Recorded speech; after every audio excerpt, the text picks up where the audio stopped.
శ్రీమాత్రే నమః. మన పూర్వజన్మ పుణ్యం కొద్దీ మనకి జగద్గురువు ఆదిశంకరుడు అవతరించి భారతీయ సంస్కృతిని సమున్నత స్థితికి తీసుకెళ్ళినటువంటి మహనీయుడు. అటువంటి ఆదిశంకరుడు వ్రాయనటువంటి గ్రంథరాజమే లేదు. ఆయన అతి చిన్న వయసులోనే అన్ని శాస్త్రాలు కాచి వడబోసి కాశీ నుంచి కన్యాకుమారి వరకు కాలినడకన పయనించి అనేక మఠాలను స్థాపించి తనదైనటువంటి అద్వైత సిద్ధాంతాన్ని చక్కగా వ్యాపింపజేసి అలాగే అనేక స్తోత్ర గ్రంథాలను తత్వ గ్రంథాలను కూడా రచించి మానవాళికి అందజేసినటువంటి మహనీయుడు. అటువంటి ఆదిశంకరు గురించి ఈరోజు ఆదిశంకరుల పంచ ప్రకరణాలు. ఇది ఒక్కసారిగా చెప్పలేం కనుక దీన్ని 2 భాగాలు చేశాం. 2 భాగాల్లో మొదటి భాగం ఈరోజు చెప్తాం. ప్రార్థన. శృతి స్మృతి పురాణానాం ఆలయం కరుణాలయం నమామి భగవత్పాదం శంకరం లోకశంకరం. ఆదిశంకరుడు మనకు 5 ప్రకరణాలను అందించారు.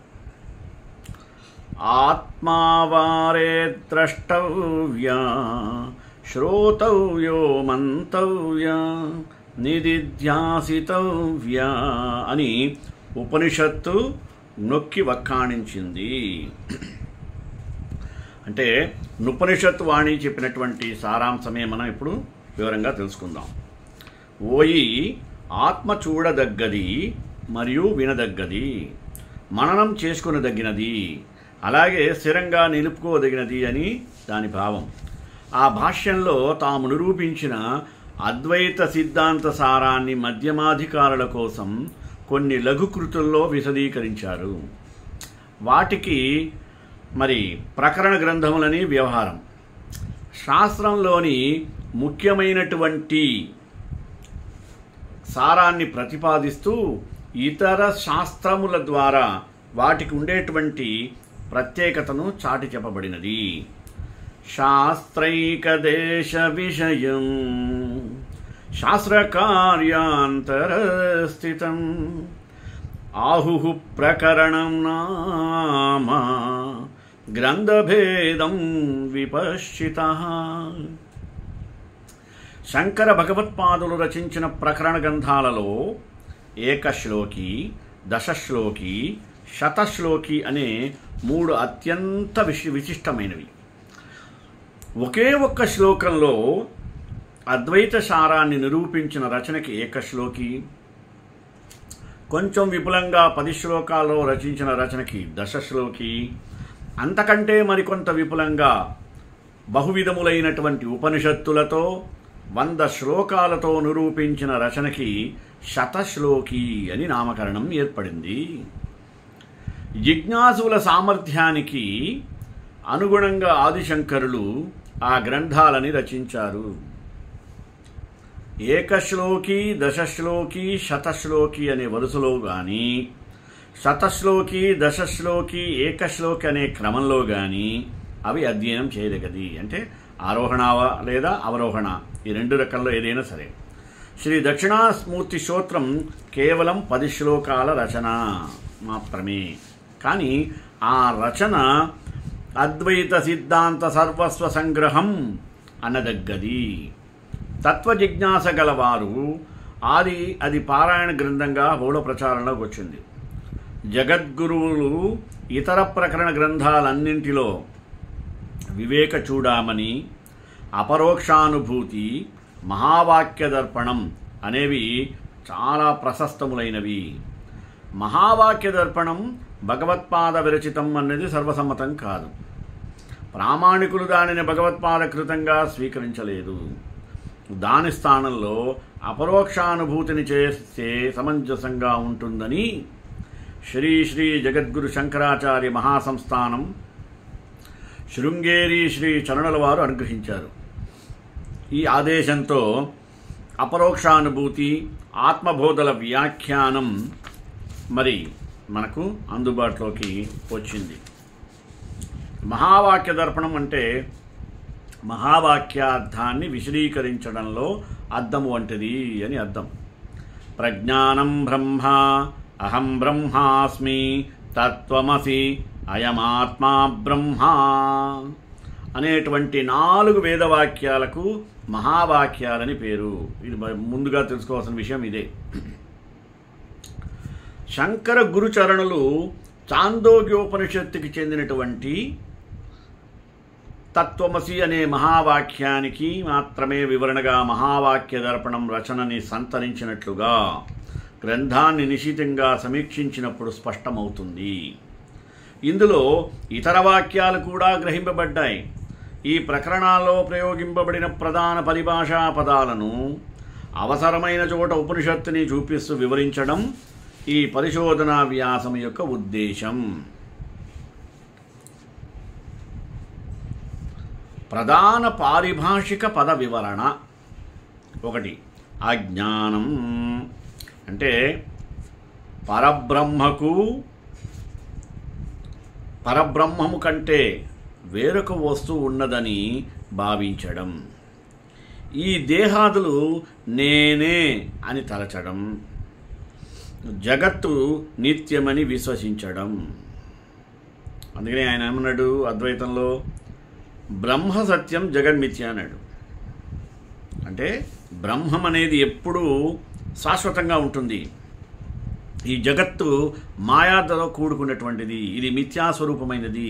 దీనిని మనం నమ్ముకొని విశ్వసించి ఉండరాదు. యథార్థాన్ని తెలుసుకోవడం కోసం అద్వైత సిద్ధాంతాన్ని చెప్పారు ఆదిశంకరులు ఈ రకంగా. అలాగే రజ్జువునందు సర్పాన్ని చూడడం, ఆధ్యాత్మిక జ్ఞాన నిత్యత్వం, తత్వజ్ఞానార్థ దర్శనం అనేటువంటి రెండిటి కంటే వేరైనదని భగవద్గీత వచనం. అజ్ఞానమైందా? అధికారి. అధికారం అంటే యోగ్యత. అటువంటి యోగ్యత కలవాడు అధికారి. ఆత్మదర్శనమునందు మేధావి, విద్వాంసుడు, ఊహాపోహ అనే వాణిని వివేచింపగలవాడు, సాధన చతుష్టయ సంపన్నుడు అయిన పురుషుడే అధికారి. ఇంకా అధిష్టానం. దీని యొక్క ఇది అజ్ఞానం వలన భ్రాంతి కలుగుతుందో ఆ వస్తువు ఈ జగత్తుకి పరబ్రహ్మము. ఇప్పుడు చీకట్లో పోయేవాడికి తాడు కనపడినా అతను పాముగా భావించి భయపడతాడు. రజ్జు సర్ప భ్రాంతి అంటాడు. అంటే తాడులో లేని పామును ఊహించుకున్నాడు. పాము లేని తాడు యథార్థం తెలుసుకోలేదు. అర్థమైందా? అందుకని రజ్జు సర్ప భ్రాంతి అంటే తాడు సర్పం భ్రాంతిలో సర్పానికి రజ్జు అధిష్టానం, అంటే పాముకి తాడు అధిష్టానం. తాడు అధిష్టానంగా చెప్పబడుతుంది, అని అధికారిగా పిలువబడుతుంది. తాడే లేకపోతే పాము గురించి చర్చ ఎందుకు వస్తుంది చెప్పండి? నిజంగా పాము ఉంటే తాడు రాదుగా. లేని దాన్ని ఉన్నట్టు ఊహించడం అంటే ఆ లేని వస్తువుని చూశారా, దానికన్నా అక్కడ ఉన్నది తాడు, దానికే అధిష్టానం ఇస్తుంది. అధ్యాప ఒక వస్తువునందు మరొక వస్తువుని ఆరోపించడం. అతస్మిన్ తద్బుద్ధి రజ్జుని సర్పంగా భావించడం, అనాత్మమైనటువంటి దేహాదికం ముందు నేను అను భావాన్ని పొందడం. అనాత్మ స్థూల శరీరం, ఇంద్రియాలు, ప్రాణాలు, మనస్సు, అహమాదులు, సుఖాలు, ఆకాశాది పంచభూతాలు, అన్నమయాది పంచకోశాలు, సమస్త విశ్వమహత్తు నుండి దేహపర్యంతం అనిర్వచనీయం, సత్తుగాను అసత్తుగాను చెప్పడానికి వీలు కానిది. భ్రాంతి సిద్ధమైన వస్తువు అంటే రజ్జు. సత్తు అయితే బాధింపకూడదు. ఎలా అంటే బ్రహ్మము అసత్తు అని చెప్పలేము. అసత్తు అయినప్పుడు కనపడకూడదు కదా. అసత్వైన వంధ్యాపుత్రులు కనబడడం లేదు కదా, అందుచే భ్రాంతి సిద్ధమైనది, అనిర్వచనీయము అని చెప్పదగినది. ఇక అనుబంధ చతుష్టయం ఏందవి? 4. నిత్యానిత్య వస్తు వివేకం, ఇహాముత్ర ఫలభోగ విరాగం, శమాది షట్కం, ముముక్షుత్వం అనేటువంటి 4 పరికరాలు ఉన్నాయే, వీటిని అనుబంధ చతుష్టయము అంటారు. తరువాత అనైకాంతికత్వం అంటే అనియమితమైనటువంటి రూపాన్ని పొందడం, జాయతే అస్థి మొదలైనటువంటి షడ్భావ వికారాలు కలిగిన రూపంలో ఉండటం. ఇక అన్నమయ కోశము అన్నాడు. స్థూల శరీరం అసలు అన్నం నుండే ఉద్భవించినది, అన్నంతోనే జీవిస్తున్నది, అన్నం లేకపోతే నశిస్తుంది. కావుననే దానికి అన్నమయ కోశం అని వ్యవహారం ఏర్పడుతుంది.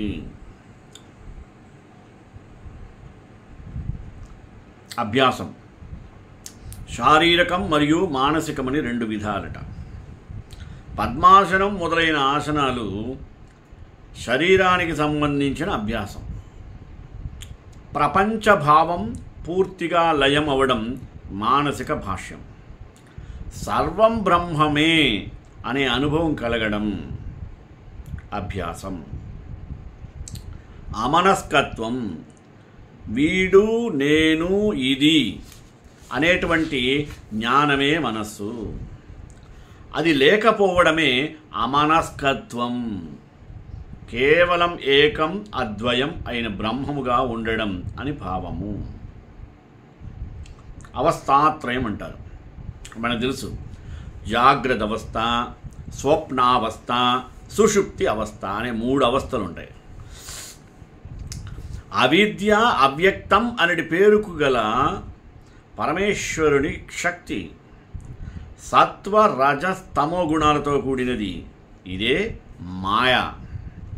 దీని నుండియే సమస్త విశ్వము ఆవిర్భవిస్తోంది సుమి.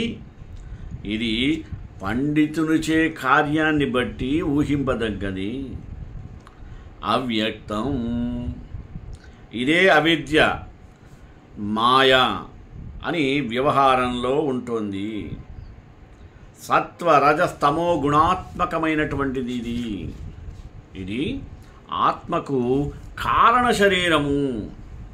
ఇంకా అసత్తు 3 లోకాలలోనూ ఉండనిది. కుందేలు కొమ్ము, గొడ్రాలి పుత్రుడు, ఇది సహజమైంది కదా. కుందేటికి ఎక్కడైనా కొమ్ము ఉంటుందా? ఉండదు కదా. అది ఈ లోకం కాదు, ఏ లోకంలోనూ ఉండదు. అలాగే వంధ్యా పుత్ర అంటారు సంస్కృతంలో. అంటే గొడ్రాలంటే ఆమెకి సంతానం కలిగే భాగ్యమే లేదు. అలాంటి ఆమెకి కొడుకు, వంధ్యా కొడుకు అంటే ఎవరైనా నమ్ముతారా? నమ్మరు. నెక్స్ట్ అహంకారము, నేను నాది అనేది అభిమానం. నేను కర్మని చేస్తున్నాను, నేను కర్మ ఫలాన్ని అనుభవిస్తున్నాను అనేది అభిమానం గలది. ఈ అహంకారమే సంసారానికి హేతువు అనదగినటువంటి వాటిలో మొదటి వికారం అని గుర్తించాలి సుమి.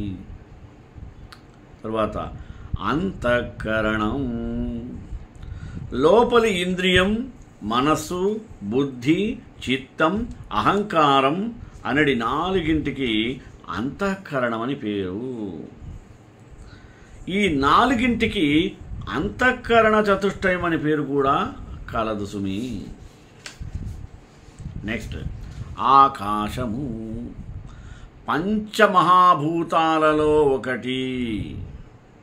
శుద్ధం, నిర్మలం, సర్వవ్యాపకం, నిరంజనం మొదలైన ధర్మాలు కలది. ఆత్మ యొక్క నిత్యత్వానికి మరియు సర్వవ్యాపకత్వానికి ఉదాహరణగా చెప్పబడింది వస్తువును బట్టి ఘటాకాశం మరియు పటాకాశం అని వ్యవహారం. ఆత్మ ఆత్మ యొక్క వ్యుత్పత్తి అతతి సంసరతి ఇది ఆత్మ. అంటే సంసరతి ఎప్పుడూ సంచరించేది అని అర్థం. ఆత్మ స్వకర్మ ఫలం అని కూడా వ్యుత్పత్తి, అనగా తన కర్మఫలాన్ని అనుభవించేది అని అర్థం. పరమాత్మ అని భావం జీవుడు, మనస్సు అనే అర్థాలలో కూడా ప్రయోగింపబడుతుంది. అందుకని మళ్ళీ ఒకసారి చెప్పాడు, ఆత్మావారే ద్రష్టవ్య శ్రోతవ్య మంతవ్య నిధిదాసితవ్య అన్నాడు. అని ఇది ఎక్కడ చెబుతుంది? బృహదారణ్యకోపనిషత్తులో వచించబడినటువంటి వచనం సుమి. ఆత్మయే చూడదగ్గది, స్థిరంగా నిలుపుకోదగ్గది అనే భావం.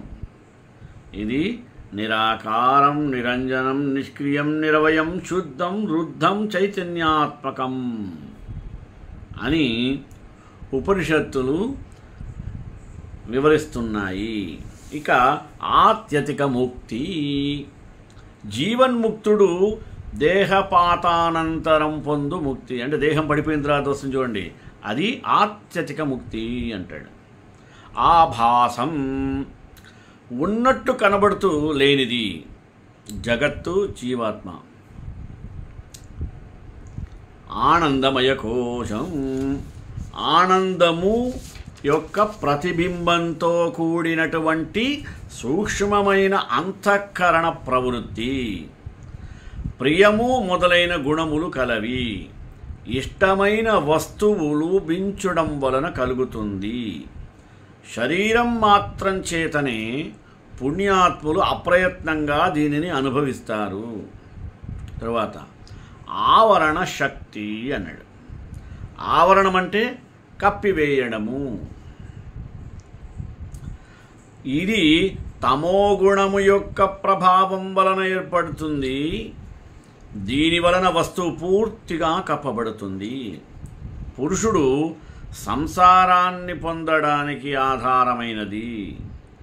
విక్షేప శక్తి గనక ప్రవర్తించడానికి మూల కారణం కూడా ఈ ఆవరణ శక్తియే. ఇక ఆశ్రమాలు, మనకు తెలిసి 4 ఆశ్రమాలు, చతురాశ్రమాలు అంటారు. బ్రహ్మచర్య, గృహస్థ, వానప్రస్థ, సన్యాసం అనేటువంటి 4 ఆశ్రమాలు. ఇంద్రియాలు, ఇంద్రస్య ఆత్మనః లింగమింద్రియం అని వ్యుత్పత్తి. అంటే ఆత్మకు జ్ఞాపకమైనది అని అర్థం. జ్ఞానేంద్రియాలు 5, కర్మేంద్రియాలు 5, వెరసి 10. ఇహ ఈశ్వరుడు మాయను ఉపాధిగా గలవాడు. సర్వభూతముల హృదయములో ఉంటూ కూడా తన మాయచే సర్వజీవులను నియమించువాడు అని భగవద్వచనం.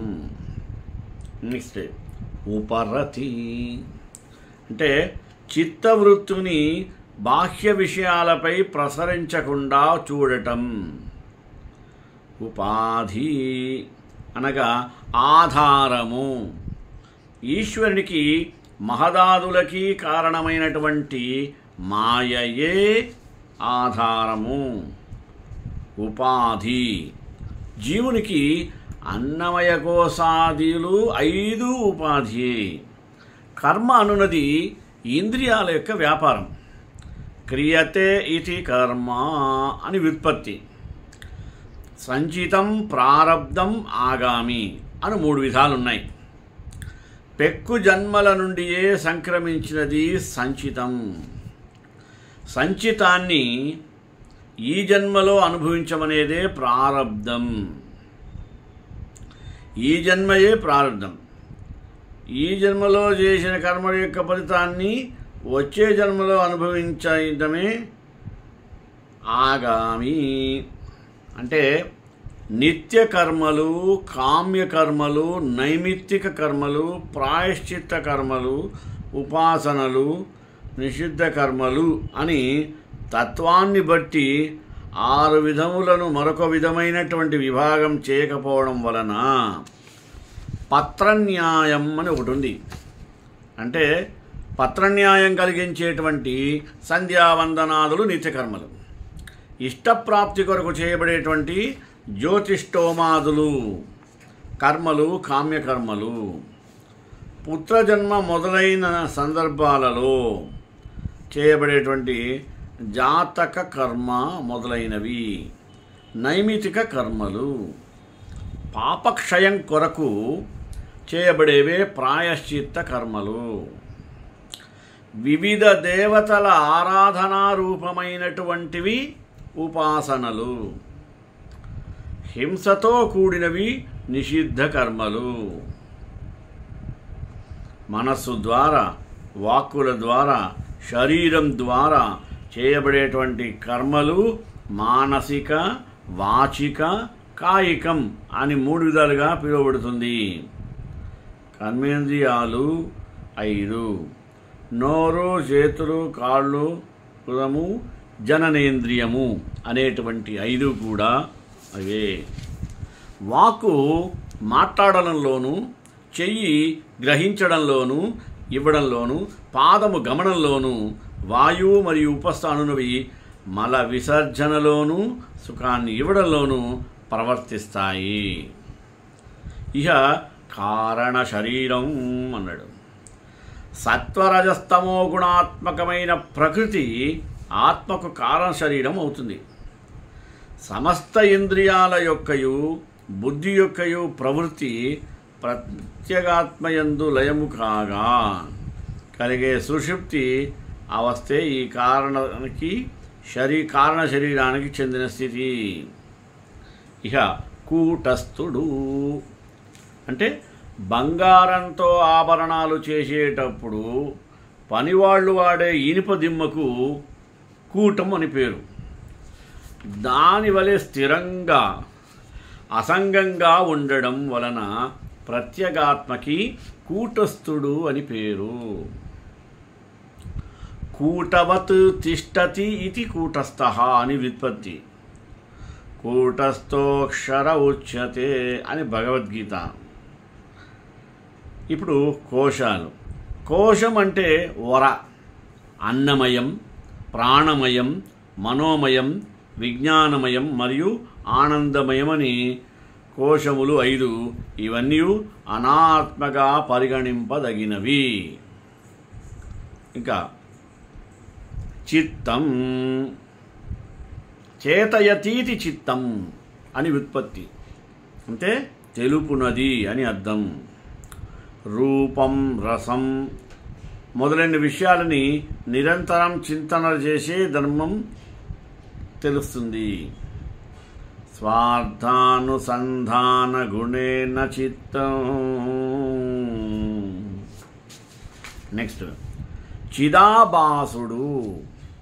చిత్ అంటే చైతన్యం, పరమాత్మ ఆభాసుడు. అభాసుడు అనగా ప్రతిబింబం. చిదాభాసుడు అంటే బుద్ధి యందు ప్రతిబింబించినటువంటి చైతన్యము, ఇతడే జీవుడు. జహద జహల్లక్షణం, జహత్ అజహత్ లక్షణం అని అర్థం. పదానికి సాంకేతికమైనటువంటి అర్థం కుదరకపోయినప్పుడు దానికి సమీపంగా ఉండే అర్థాన్ని గ్రహించడమే లక్షణావృత్తి అనిపించుకుంటుంది. దాన్నే జహదజహత్ భేదాలచే 3 విధాలు. అద్వైత వేద సంప్రదాయంలో మాత్రమే జహదహదహల్లక్షణం అంటే జగత్ అజహల్లక్షణావృత్తి సమన్వయాన్ని పొందుతుంది. ఎప్పుడో ఎక్కడో చూసిన దేవదత్తుణ్ణి చాలా కాలం తరువాత మళ్ళీ ఎక్కడో చూసి ఆ దేవదత్తుడే వీడు అని తలచి, అప్పుడు కాలం, దేశం, రూపం వంటివి భిన్నములైన అంశాలు, వాటిని తొలగిస్తేనే దేవదత్త ధర్మం సమానమవుతుంది. దేవత ధర్మం సమానమైనప్పుడే వీడు అనడం సాధ్యపడుతుంది. పరమాత్మ సర్వజ్ఞుడు, జీవుడు కించిజ్ఞుడు. మాయ ఉపాధి గల పరమాత్మ, అవిద్యను ఉపాధిగా కలవాడు జీవుడు. కించిజ్ఞత్వం మరియు సర్వజ్ఞత్వం ధర్మాలు తొలగిస్తే చైతన్యుడు పేరు చైతన్య మాత్రంలో గ్రహిస్తే ఈశ్వరుడే జీవుడు, ఇరువులు అభిన్నులు అనేటువంటి అద్వైత స్థితి కలుగుతుంది. విరుద్ధాంశములను విడిచి సమానంగా ఉండేటటువంటి అవకాశాలు లేదా అంశాలు గ్రహించి సన్నిహితమైనటువంటి అర్థాన్ని సమన్వయించడం ఉందే అదే జహద జహల్ లక్షణం. జీవేశ్వరుడు అద్వైతాన్ని నిరూపించలో ఇది చాలా కీలకమైనది. జాగ్రత్త అవస్థ అన్నాడు, అనగా మెలకువ స్థితి. స్థూల శరీరంలో జీవుడు అనగా విశ్వడు పదార్థాల అనుభవాన్ని పొందే స్థితి. జిజ్ఞాస అనగా తెలుసుకోవాలనే కోరిక. జ్ఞాతుమిచ్చా జిజ్ఞాస అని వ్యుత్పత్తి. నెక్స్ట్ జీవన్ముక్తి, జీవిస్తూనే సంసారం యొక్క బంధము నుండి నిర్గమించినటువంటి స్థితి జీవన్ముక్తుడు. జీవేశ్వరులు ఇద్దరు అభిన్నులు, ఒక్కరే అనేది అనుభవంలో మునిగి నిర్వికల్పంగా మరియు చిన్మాత్రంగా ఉండేటువంటి చిత్తవృత్తికి ప్రజ్ఞ అని వ్యవహారం చేయుచున్నాను. నిత్యము అటువంటి ప్రజ్ఞ గలవాడు జీవన్ముక్తుడు. జీవిస్తూ సంసార బంధాల నుండి ముక్తుడైన వాడు అని తాత్పర్యము. ఆవరణ శక్తితో కూడినటువంటి అజ్ఞానము నశింపగా ప్రారబ్ధి కర్మతో జీవించేవాడే జీవన్ముక్తుడిగా పిలువబడుతున్నాడు.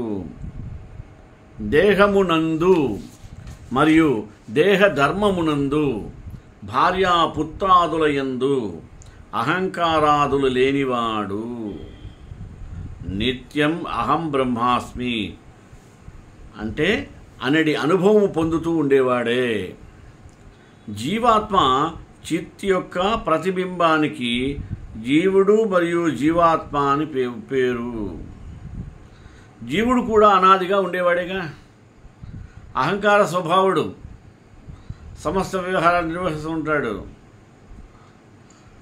పూర్వవాసనలు అనుసరించి కర్మను ఆచరిస్తాడు, పుణ్య పాప కర్మఫలాన్ని అనుభవిస్తాడు. విచిత్రములైనటువంటి యోనులందు జన్మిస్తూ ఊర్ధ్వ అధోలోకాలకి వెళుతూ వస్తూ ఉంటాడు. జాగ్రత్త, స్వప్న, సుషుప్తి అనే అవస్థలు గలవాడు. ఈ మూడింటిలో వరుసగా విశ్వడు, తైజసుడు, ప్రాజ్ఞుడు అని కూడా ఈయన వ్యవహరింపబడతాడు. తర్వాత జీవుడు. ఈ మూడింటిలో వరుసగా విశ్వడు, తైజసుడు, ప్రాజ్ఞుడు అని కూడా వ్యవహరింపబడతాడు. ఇక జీవుడు, జీవాత్మనే జీవుడు అంటారు. జ్ఞానేంద్రియాలు ఇది 5 రకాలు. రూప, రస, గంధ, స్పర్శ మొదలైనటువంటివి. ఈ 5ంటిని బాగా తెలుసుకుంటాయి. కాబట్టి జ్ఞానేంద్రియాలు అనే వ్యవహారం ఏర్పడింది. తమోగుణం, అజ్ఞానము నుండి తమోగుణం కలుగుతుంది.